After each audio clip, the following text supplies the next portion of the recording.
presas e agredidas durante a manifestação contra a PEC 241 no ano passado. Vanessa, você decidiu não aceitar as condições do acordo. Por quê? Porque mesmo que eu aceitasse o acordo, eu ainda achei muito pesado para a proposta do promotor, para um crime que eles alegam que a gente fez e que a gente até agora não conseguiu nem se manifestar, na verdade. Provar, mostrar que realmente a gente não fez, a gente nem teve essa oportunidade. Então, para mim foi uma decisão assim, bem difícil ali no momento, porque a pressão era muito clara para aceitar logo e acabar com aquele processo, com a denúncia, né, e tudo mais. Mas eu senti também que seria muito mais cômodo para mim aceitar o que estava sendo proposto do que não aceitar. Só que depois eu ia acabar me arrependendo, porque eu sinto que já não é uma decisão só minha, só individual. É uma coisa coletiva, porque eu não fiz nada, eu sou inocente e eu vou provar isso. Porque a tentativa é justamente essa, que a gente sempre pare, aceite as condições que o Estado impõe, para que eles sempre tenham razão, e isso eu não consigo aceitar. Você preferiu correr o risco? Correr o risco. Você acredita que vai haver justiça? Bom, quem acredita, eu acredito assim, eu penso assim, né? Que só existe dois tipos de pessoas que acreditam na justiça, que são ou os ingênuos ou a classe dominante. Só esses dois tipos de pessoas podem realmente acreditar na justiça. Eu não posso dizer que acredito, então, mas eu vou provar minha inocência. E como você vê essa manifestação que houve aqui em apoio aos lutadores que estavam defendendo os direitos do povo brasileiro quando de vítimas se transformaram em culpados, em acusados? Particularmente foi decisiva para mim essa minha decisão hoje, assim, o apoio, né? Porque aqui todo mundo que veio aqui sente que poderia ter sido com qualquer um, e pode ser ainda. Então a gente tem que ter isso em mente, que o que está por vir, amanhã, por exemplo, já é a votação da reforma trabalhista. Então muita gente ainda vai continuar lutando. E todas as pessoas que vão estar envolvidas sempre vão ter algum risco, às vezes pior. Então quem está na luta precisa estar unido, preparado. É isso aí. Você é bem jovem, né? Tem 28 anos. Você acha que esse regime que foi instaurado no Brasil depois do golpe, depois do impeachment, ele está criminalizando a juventude? Mais do que nunca, né? Não que isso já não houvesse, mas está muito intenso isso aí. Então a gente não imagina o que pode acontecer mais pra frente. Pode ser que piore, né? A tendência talvez seja piorar, mas tá muito pesado. Contra jornalistas também, né? A gente percebe aqui em Florianópolis que a truculência da PM durante as manifestações contra jornalistas também tem aumentado, né? Tanto que o meu colega que está sendo acusado, ele estava trabalhando de jornalista nesse dia que foi preso. O Gabriel.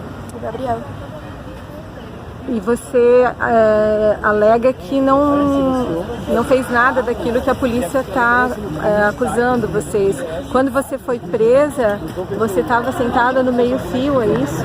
Não, quando eu fui presa, eu estava caminhando para a lateral com dois amigos. E a PM me prendeu nesse momento, né? Eu estava segurando uma faixa, então, né? Eu não reagi. Eu fui presa, né? Respeitei todas as ordens que eles me deram naquele momento ali, por medo e por não saber exatamente o que fazer, então foi... Bom, essa audiência está prevista na lei, né? Então a gente já sabia qual seria o procedimento dela a princípio. Seria uma oferta de suspensão do processo, tá? Que eles foram denunciados, teoricamente, né, começariam a responder uma ação, mas a lei diz que pelos delitos, né, de menor potencial ofensivo, serem réus primários e tal, seria ofertada essa suspensão do processo, tá? Então a gente veio para cá, primeiramente, tentando fazer com que eles não tivessem que cumprir mais nenhuma penalidade, afinal eles estão há 8 meses cumprindo penalidade, né? As meninas estavam há 8 meses cumprindo penalidade, de comparecimento em juízo, chegar em casa às 10 horas da noite e tal.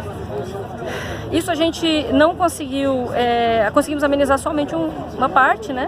A Larissa por ter sido a pessoa que mais acabou sofrendo violência naquele dia, ela acabou aceitando a transação penal, a suspensão condicional do processo.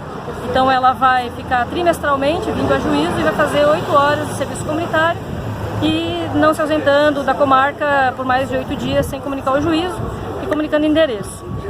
Tá? Então o caso da Larissa se encerra aí, né, se ela cumprir todas as medidas. A Vanessa e o Gabriel, até por uma sensação também, que era uma sensação dos três, de injustiça, né, por não terem cometido nenhum delito, resolveram que não aceitariam a suspensão condicional do processo. Tá? Então, quanto a Vanessa, continuam as medidas que foram aplicadas na soltura dela, que é estar em casa às 22 horas, não beber, comunicar ao juízo se sair da comarca, tá? Essas questões. E o Gabriel, como ele não tinha medidas restritivas, né, ele tinha pago fiança, ele responde o processo sem restrições nesse momento. Tá? Nós vamos agora fazer a defesa deles, né? Teremos ouvido de testemunhas numa próxima audiência, tanto do Ministério Público quanto nós, e vamos lutar pela defesa, pela absolvição deles, né? Até porque dentro do processo da nossa avaliação não existe provas de que eles cometeram os delitos que são a eles imputados, né? Como que você avaliou a atitude dos 3 acusados, denunciados, uma vez que eles se declaram inocentes e que alegam que houve irregularidade nas prisões? Olha, eu entendo a Larissa por ter aceitado a suspensão, tá? Já falei, né, agora anteriormente, ela foi uma das que mais sofreu violência, tá? Então, eu diria que ela estava um pouco mais traumatizada com essa questão, então ela resolveu a questão dela e eu acho que tem que ser louvável, né? Ela agora vai cumprir as medidas que ela tem que foi estabelecida. Os outros 2, como eu falei, por essa sensação que era dos três, essa sensação de injustiça, né? Tá? Eles resolveram levar adiante e eu acho que louvável também, né? Porque eles estão não só fazendo uma luta jurídica, mas também uma luta política. Afinal, a criminalização deles e dos movimentos sociais, né, estão ocorrendo cotidianamente. Já teve várias situações de prisão. Então, eles vão ter a oportunidade também de lutarem pela sua absolvição e mostrarem que não cometeram nenhum delito que foi a eles imputado, né? Você acredita na justiça? Que haverá justiça? Essa é uma pergunta difícil, né? Eu sou advogada. Eu uso a justiça como um instrumento de luta, né? Eu uso o direito como instrumento de luta.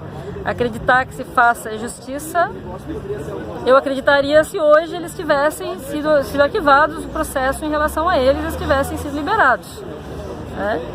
Então, essa justiça escrita, essa justiça burguesa, né? Ela não é da classe trabalhadora, né? Então ela é um instrumento em que nós tentamos lutar para conseguir avançar nos direitos e para conseguir fazer com que pessoas não sejam criminalizadas por questões políticas, né? Ou mesmo criminalizadas por situações que não ocorreram de fato, né? E essa manifestação é importante hoje aqui em frente ao fórum? Como você vê essa manifestação? Olha, todas as manifestações políticas, né, são essa que vem mostrar que as pessoas não concordam, né, com o processo de criminalização contra os movimentos sociais nem contra os indivíduos que participam das manifestações na rua, né? A gente está num momento difícil, um momento de golpe, né, um momento em que os nossos direitos estão sendo totalmente destruídos. Então, esses lutadores que estão na rua no dia a dia tentando fazer com que esses direitos não sejam destruídos, né, são louváveis. Então, assim, eles estão aqui para mostrar isso, né, contra qualquer forma de criminalização aos movimentos e às pessoas que compõem os movimentos sociais, né?